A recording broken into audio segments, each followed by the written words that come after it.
वर्धा जिल्ह्यामध्ये गेल्या 2 दिवसांपासून मोठ्या प्रमाणामध्ये पाऊस पडतोय। या मुसळधार पावसामुळे शेतीचंही मोठं नुकसान झालंय। याच परिस्थितीचा आढावा घेतला आहे आमचे प्रतिनिधी निलेश बंगाले यांनी। आपण तो पाहूया।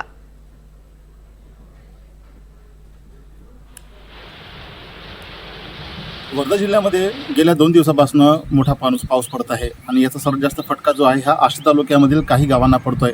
आता मी एका शेतामध्ये उभा आहे आणि मी तुम्हाला आता कंडिशन दाखवते। बघा, असं पाणी जे आहे ना शेतामध्ये, असं पाणी पूर्णतः दिसत आहे। पिके पाण्याखालती आलेली आहे आणि आश्चर्य म्हणजे कृषी विभागाला आपण या संदर्भात माहिती विचारली असता शेती नुकसानीचा निरंक आकडा आता त्यांनी दिला आहे। तर निरंक जर आकडा त्यांनी दिला आहे तर मग आता हे काय आहे हा प्रश्न मी आणि मित्रांनो आता विचारतोय। कारण हे पाणी जे आहे ना ह्या तलाव नाही आहे, हे शेतामधलं पाणी आहे। एका शेताला मिळालेलं हे तलावाचं सदृशपूर्ण असं स्वरूप आहे।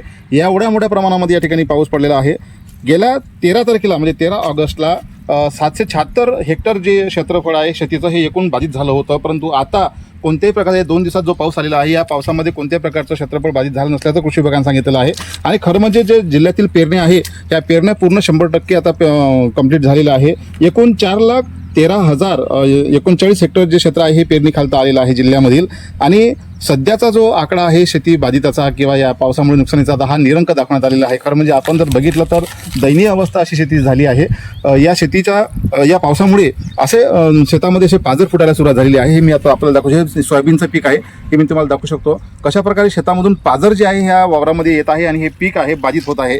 जिल्ह्यामधील जे महत्त्वाची धरणं आहे त्याच्यापैकी असलेल्या निम्न वर्धा धरणाचे सुद्धा आता दरवाजे उघडलेले आहेत। ते कमी जास्त प्रमाणामध्ये होत आहे। काल 19 दरवाजे होते, आता जवळपास ते 13 किंवा 14-15 दरवाजे उघडलेले आहे। तिकडे पूर्व पश्चिम विदर्भातलं सर्वात महत्त्वाचं धरण समजल्या जाणाऱ्या अप्पर वर्धा धरणाचे सुद्धा 78% ते भरले असल्या कारणामुळं प्रशासनाने अलर्टचा इशारा दिला आहे। कोणत्याही क्षणी ते दरवाजे पाण्याची पातळी मेंटेन करण्यासाठी उघडू शकतात। त्यामुळे बाधिताचा प्रमाण जे आहे आपण नदीला जर पूर आला तर अजून जास्त थोडंसं नुकसान होण्याची शक्यता नाकारता येत नाही। पावसामुळे दिवसेंदिवस जे प्रमाण आहे शेतीचं किंवा शेती पिकाच्या नुकसानीचं हे वाढताना दिसत आहे। मग त्या बदल्यात त्या मोबदला जो आहे हा मोबदला योग्य प्रमाणात मिळत नसल्याचं शेतकऱ्यांचं म्हणणं आहे। त्यामुळे एकंदरीत आपण जर बघितलं तर शेतीला नुकसानीची झड आता हे यमक जोडलेलं सांगण्यात येत आहे। निलेश बंगाले, NDTV मराठी, वर्धा।